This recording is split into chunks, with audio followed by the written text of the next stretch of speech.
मोदी की भूमिका से लेकर पंजाब में धर्मांतरण तक आरएसएस की बैठक में इन अहम मुद्दों पर मंथन। दिल्ली में राष्ट्रीय स्वयंसेवक संघ आरएसएस की 3 दिवसीय बड़ी बैठक शुरू हो गई है। यह बैठक 4 जुलाई से 6 जुलाई तक चलेगी और इसमें संगठन के कई बड़े पदाधिकारी, प्रांत प्रचारक और सह प्रांत प्रचारक शामिल हैं। यह हर साल होने वाली नियमित प्रांत प्रचारक बैठक है जो इस बार दिल्ली के केशव कुंज कार्यालय में हो रही है। इसमें संघ प्रमुख मोहन भागवत तीनों दिन मौजूद रहेंगे।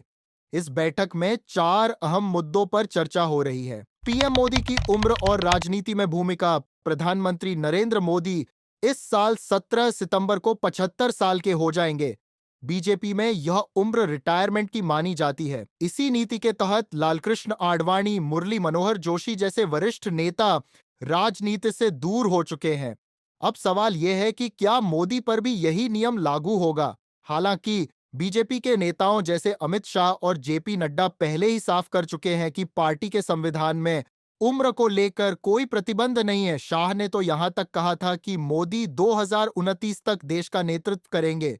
आरएसएस के सूत्रों के मुताबिक मोदी का कार्यकाल खत्म करने की कोई योजना नहीं है। आरएसएस को यह बात भी समझनी होगी कि अगर नियम लागू नहीं किया जाता तो उसे जवाब देना पड़ेगा। बीजेपी का नया राष्ट्रीय अध्यक्ष कौन? बीजेपी के मौजूदा अध्यक्ष जेपी नड्डा को जनवरी 2023 से लगातार एक्सटेंशन मिल रहा है। पार्टी के नियम के अनुसार कोई व्यक्ति अधिकतम 6 साल अध्यक्ष रह सकता है। अब सवाल उठता है कि अगला अध्यक्ष कौन होगा। सूत्रों की माने तो 2 नाम चर्चा में हैं, लेकिन घोषणा अभी नहीं हुई है।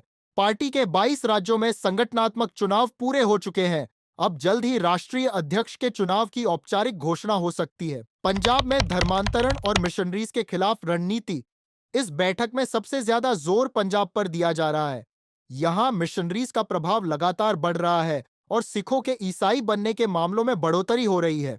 आरएसएस इस स्थिति को गंभीर मान रहा है। इसके लिए संगठन ने कई योजनाएं बनाई हैं।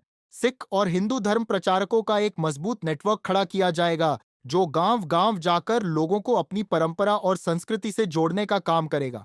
चमत्कार और लालच से धर्मांतरण कर रहे मिशनरीज के खिलाफ जागरूकता अभियान चलाया जाएगा। मंदिरों और गुरुद्वारों में सत्संग, पाठ और सांस्कृतिक कार्यक्रम होंगे। दलित समाज को हिंदू सिख मूल्यों से जोड़ने की कोशिश की जाएगी। संघ के 100 साल, लक्ष्य, चुनौतियां और भविष्य। आरएसएस अपनी स्थापना के 100 साल पूरे करने जा रहा है। इस अवसर पर देश भर में बड़े कार्यक्रम आयोजित होंगे। 2 अक्टूबर को विजयादशमी से नागपुर में इसकी शुरुआत होगी और 2026 तक देश भर में उत्सव का आयोजन होगा। 4 प्रमुख शहरों दिल्ली, मुंबई, कोलकाता और बेंगलुरु में आरएसएस प्रमुख मोहन भागवत के बड़े कार्यक्रम होंगे। इन कार्यक्रमों में समाज के प्रमुख लोगों को बुलाया जाएगा। स्वयंसेवक घर घर जाकर लोगों से जुड़ने का प्रयास करेंगे। बैठक में यह भी बताया गया कि देश विरोधी ताकतें सीमावर्ती राज्यों जैसे नॉर्थ ईस्ट, पंजाब, उत्तराखंड और लद्दाख में एक्टिव हैं।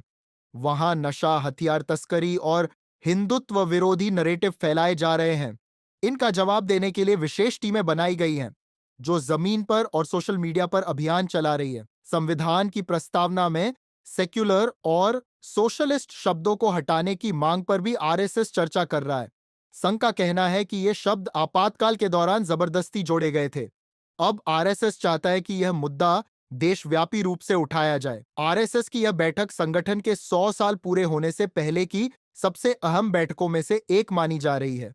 इसमें प्रधानमंत्री मोदी की भूमिका से लेकर पार्टी नेतृत्व, धर्मांतरण और देश की विचारधारा तक पर गहराई से चर्चा हो रही है। हालांकि कोई औपचारिक फैसला नहीं लिया जा रहा, लेकिन रणनीति जरूर तय हो रही है जो आने वाले समय में भाजपा और देश की राजनीति को प्रभावित कर सकती है।